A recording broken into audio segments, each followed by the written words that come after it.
Halo teman-teman, kami dari kelompok 5 akan menjelaskan materi tentang pencemaran udara.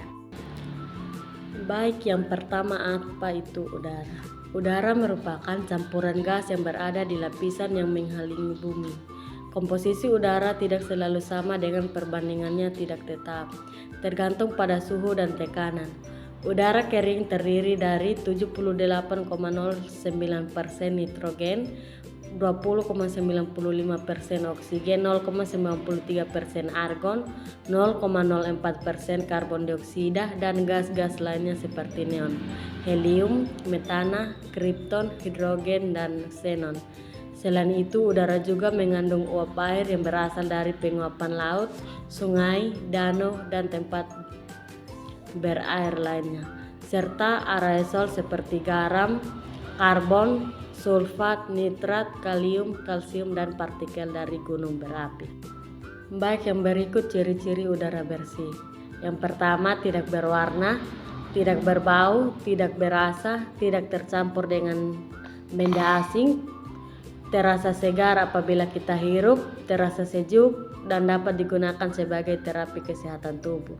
Baik, yang berikut adalah pengertian pencemaran udara. Pencemaran udara adalah masalah serius yang terjadi ketika udara yang kita hirup terkontaminasi oleh berbagai zat berbahaya. Zat-zat ini bisa berupa partikel padat, cairan, atau gas yang keberadaannya dalam jumlah tertentu dapat membahayakan kesehatan manusia, hewan, dan tumbuhan, serta merusak lingkungan. Pencemaran udara ini bisa terjadi karena berbagai faktor, baik alami maupun akibat aktivitas manusia. Contohnya letusan gunung berapi yang mengeluarkan abu dan gas, atau asap dari kebakaran hutan, adalah contoh pencemaran udara yang disebabkan oleh alam. Sementara itu, aktivitas manusia seperti pembakaran bahan fosil atau kendaraan bermotor dan industri, serta penggunaan bahan-bahan kimia tertentu juga menjadi penyebab utama pencemaran udara. Dampak pencemaran udara sangat luas, mulai dari masalah kesehatan seperti gangguan pernapasan dan penyakit jantung, hingga kerusakan lingkungan seperti hujan asam dan efek rumah kaca.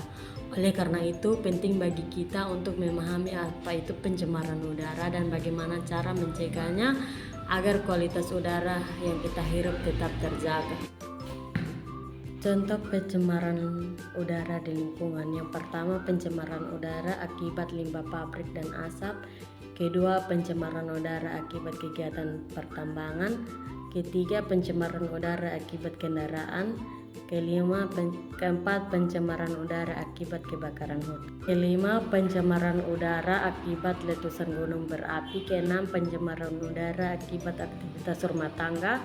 Ketujuh, pencemaran udara akibat pembakaran sampah. Yang berikut yaitu parameter kualitas udara yang digunakan. Indeks standar pencemaran udara adalah angka yang tidak mempunyai satuan yang menggambarkan kondisi kualitas udara ambien di lokasi dan waktu tertentu yang didasarkan kepada dampak terhadap kesehatan manusia.